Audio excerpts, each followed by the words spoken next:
Hey guys, welcome back to another episode here in the Transformation Lab. My name is Tracy Underhill and I am your host.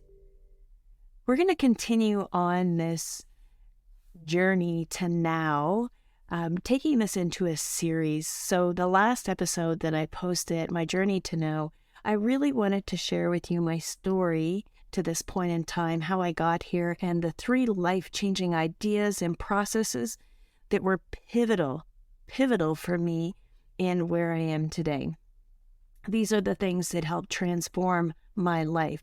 And I spoke about these 3 life-changing ideas or processes a little bit in the first episode of this series. And I just want to take it from here and elaborate a lot more, give you more information, and break things down so that it's a lot more digestible.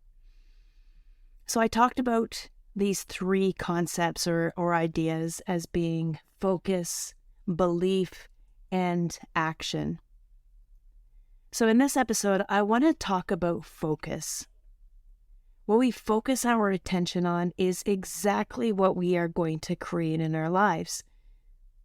There's a secret that all great historical and present thinkers, philosophers, high achievers have agreed to be a universal truth. And the secret revolves around the simple idea that you are what you think, or you are what you focus on. The words and the language that you use, this creates your reality.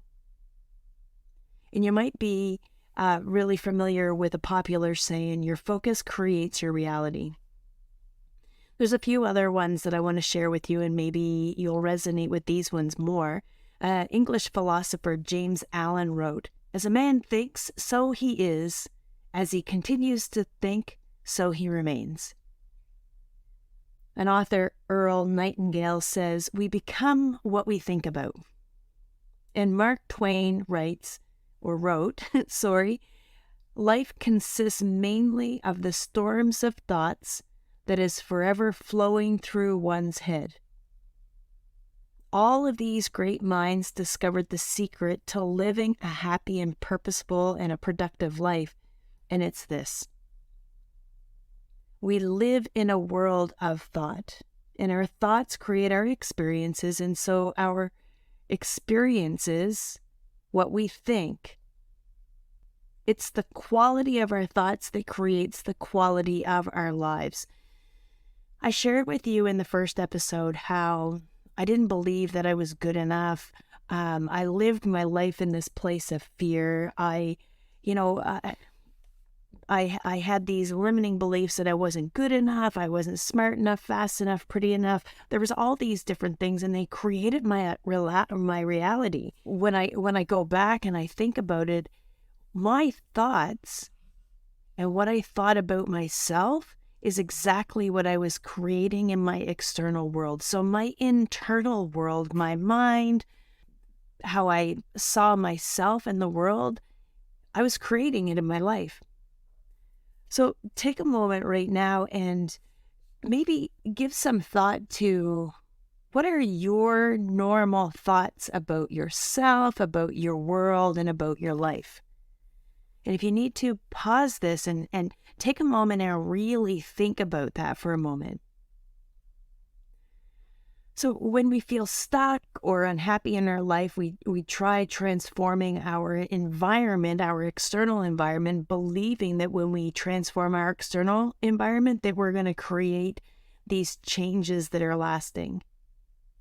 So we buy things for materialistic boosts of happiness, right? Retail therapy. We travel to escape our world or our problems.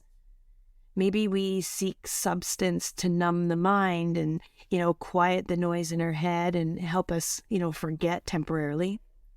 What happens is we fall back to where we had all started, when the novelty of what it is we bought with the social retail, or we come home from our trip, or, you sober from the substance, we end up exactly where we were when we started, which is, in this place of maybe feeling unhappy or stuck.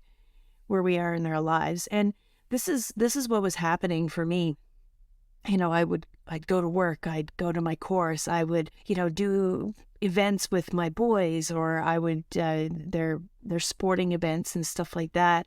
And as soon as I was left alone with my thoughts, now there was a point in time where I enjoyed not just one glass of wine, but a few glasses of wine. And what it would do is it numbed my thoughts. It just kept me in the present moment, and I wasn't thinking and focusing on all this negative stuff about myself. And what happens, the cycle repeats itself. We buy, we travel, we forget. Always focusing on trying to change those external factors that we need to alter in order to create better circumstances in our life. So here's my question. Have you guys ever stopped and wondered why we do that? I did.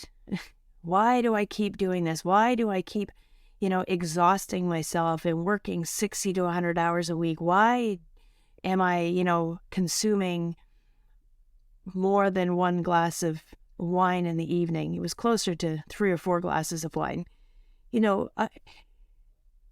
What I came up with when you think about focus, what I came up with is that, this happens because I was assuming that if all of this change had to start from the outside, if I changed where I live, if I changed where I worked, if I changed, how my body looked on the outside, if I could just quiet my mind for a minute. And this is when I realized, in order for me to change my external environment, I first had to change my inside environment. I had to change my thoughts, and I had to change what I was focusing on. Eckhart Tolle says, if you get the inside right, the outside will fall into place. Which is such a cool thought process. And I want to do a little experiment with you guys so you understand where I'm coming from with all of this. Because what we focus on is what we create in our external environment. This whole thing, thoughts become things, right? And if all of our thoughts are negative, if all of our thoughts are, these limiting beliefs that we have about ourselves, or if we're coming from this place of fear, afraid to make a mistake, afraid to screw up, what if I get it wrong? What if I get hurt? Coming from this place of fear, then that's exactly what we're going to create, because we're going to start seeking out those things that are going to externally validate our inside thoughts. So let's do a little experiment. I want you to take a look around wherever you are right now. What is the most common color that you see? Just take a moment and look around. Just look at every little thing. What is the most common color that you see?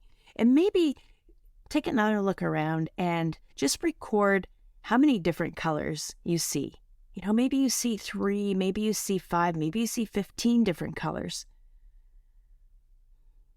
Awesome. So now what I want you to do is I want you to look around, and I want you to count how many red colored objects that you see in your field of vision. Just look around. Just count how many red colored objects that you see. Any shade of red is going to work. I want you to count how many red things you see. You can pause this, give yourself a minute or so to really count how many red things that you see. And when you're done, how many red items did you see in your room, in your environment?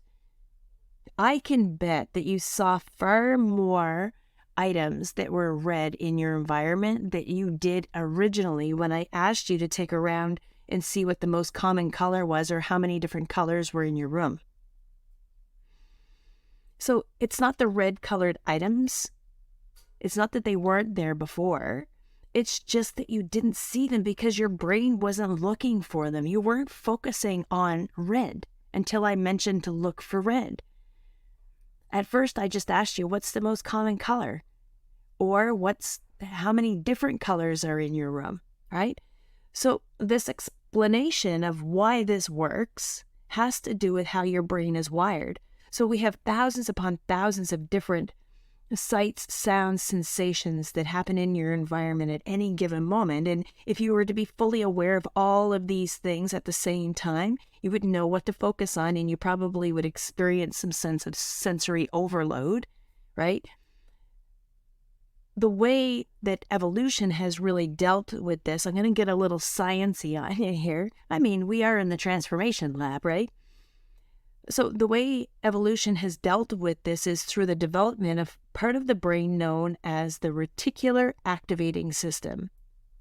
And think of this reticular activating system as like a bouncer in an exclusive nightclub or, something like that. And its primary job is to not let everything into the brain. And this reticular activating system, or RAS, filters out anything like extra stimuli in your environment close to 99%. And it only allows you to pay attention to what's most important to you, or what's most relevant to you, or the excessive amounts of thought. So if you're constantly thinking about negative things, guess what? That's what you're going to find in your environment. This is why you're able to hear your name in a noisy crowd of people. If there's a lot of people talking, or if you're at an event and, there's a lot of you're talking and other people are talking, you're able to hear your name. And it's why after you buy a new car, you start to see that same car or that same colored car on the road more often than you did before you bought it. It's also the reason that you notice the red colored items in the room after I told you to look for the color red. This is what you focus your attention on. The thoughts that you have, the words that you use create your environment. What you focus on, the thoughts that you have, is what you see more of in your world because you're looking for it. And this is at a subconscious level. If you think about the last week that you had, right?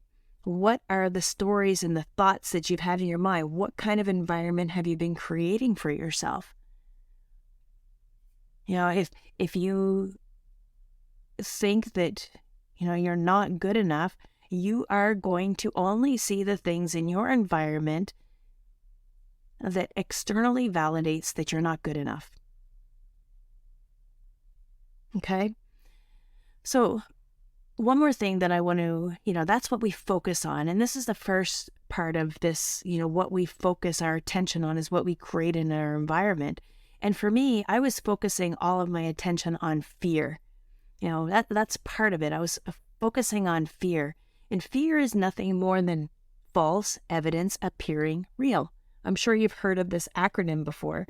And it's all an illusion, right? So if you ever thought about, have you ever been to a movie with somebody and you've been in the theater together, you're sitting beside each other, you've set up the perfect situation to see this movie, and when you leave the movie, you both had a different interpretation of what you saw in that movie?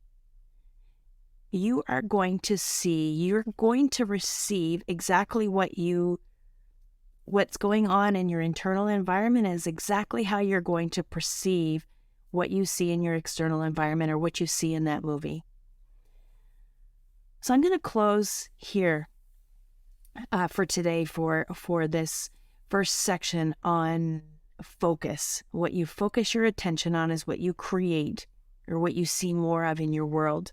And leave you with this. Just start to become aware and notice. What are your thoughts? How is this creating? How are your thoughts and what you spend your attention on, how is it creating your world and what's happening in your world around you? Spend some time on that. Just start waking up to what your thoughts are and the words that you use about yourself. Thank you guys so much for joining me today and for listening, sharing space with me. There's so much more information that I want to share with you and that I want to unpack. couple more things around focus and then moving into belief and action and how important these things were in building the foundation of change that impacted my life and why they impacted my life. I want to continue to break down these things for you in more digestible ways and giving you some tasks as well so that you can start to integrate these things into your own life.